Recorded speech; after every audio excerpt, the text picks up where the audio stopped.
Hey, this is Presh Talwalkar reminding you to mind your decisions. Start with the rectangle whose sides are 4 and 8. Draw a semicircle along the longer side of the rectangle and now connect a diagonal of the rectangle. What is the area of this shape shown in red? I thank Xavier in Shanghai and everyone who emailed me this problem. This had gone viral in China on Weibo. Can you figure it out? Give this problem a try, and when you're ready, keep watching the video for a solution.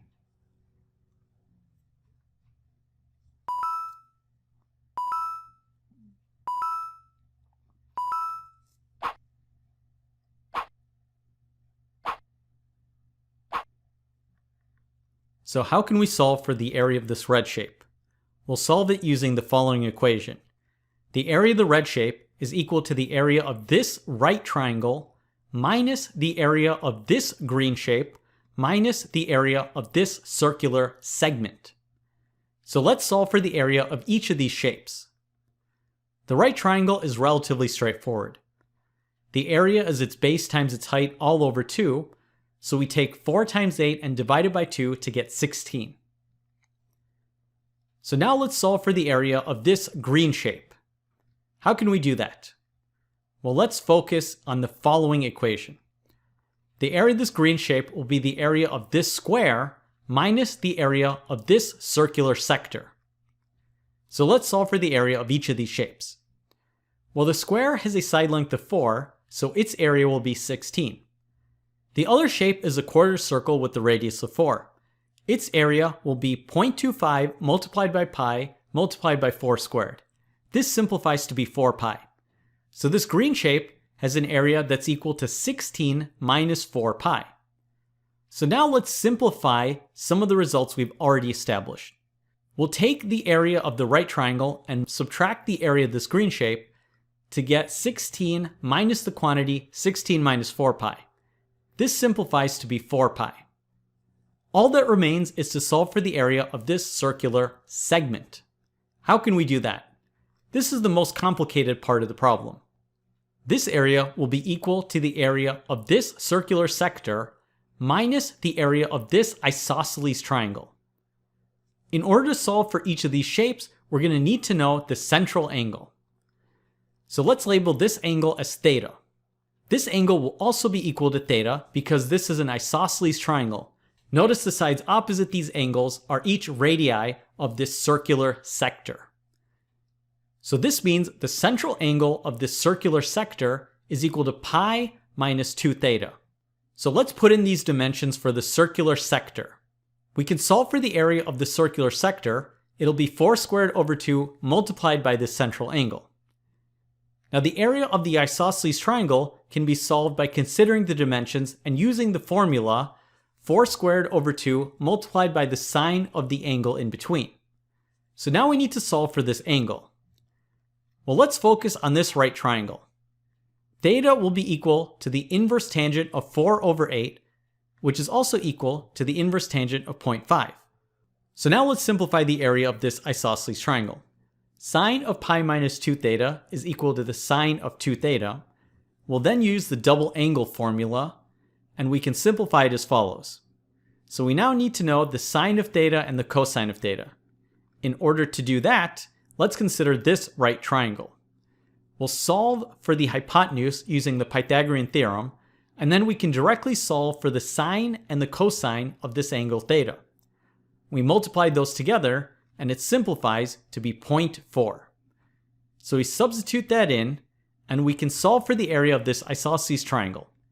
It'll be equal to 6.4. We can then use theta is equal to the inverse tangent of 0.5 to solve for the area of this circular sector. We're going to need to substitute that in to this 2 theta. We now simplify this formula, and it all ends up being the following. So now we take 4 pi and we subtract the area of this circular segment, and that'll be the area of this red shape. So we're going to do some algebra and we simplify it, and we get the answer of 16 multiplied by the inverse tangent of 0.5 plus 6.4 minus 4 pi, and that's approximately equal to 1.252. So that's one way that we can solve this problem. There's another way you could have approached it as well. Let's put in a coordinate system and consider solving this using calculus. This point is equal to 4, 0, and this point is equal to 0, 4. The semicircle will have the following equation, and the diagonal will have the equation y is equal to x over 2. So now we can set up two integrals to solve for the area. Notice the first area will be the area of a right triangle going up to x is equal to 1.6, and then the rest will be this curved shape going from 1.6 to 4. So we end up that the area is equal to the sum of these two integrals. Now the first integral will be the area of a right triangle. So we can solve for this using the area of a right triangle, and that'll simplify quite nicely. So we don't have to calculate this integral, we can just put in the area of 0.64 as this first integral. So how do we solve the rest of this equation? Well, let's focus on this integral. We'll split it up into two different integrals. The first integral is trivial to calculate. The second integral we will ultimately solve using a trigonometric substitution. But first let's do one more simplification. Let's write u is equal to x minus 4, so the integral becomes the following. We now need to do a trigonometric substitution. So we're going to say u is equal to 4 multiplied by the sine of theta. So then du is equal to 4 times the cosine of theta d theta.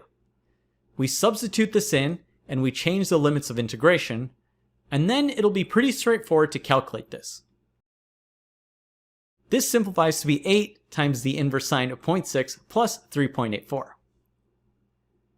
So finally, we now substitute this in, and we simplify so that we get the area is equal to 6.4 minus 8 times the inverse sine of 0.6. And this is also equal to the exact same answer, which is approximately 1.252. Now you might notice something interesting.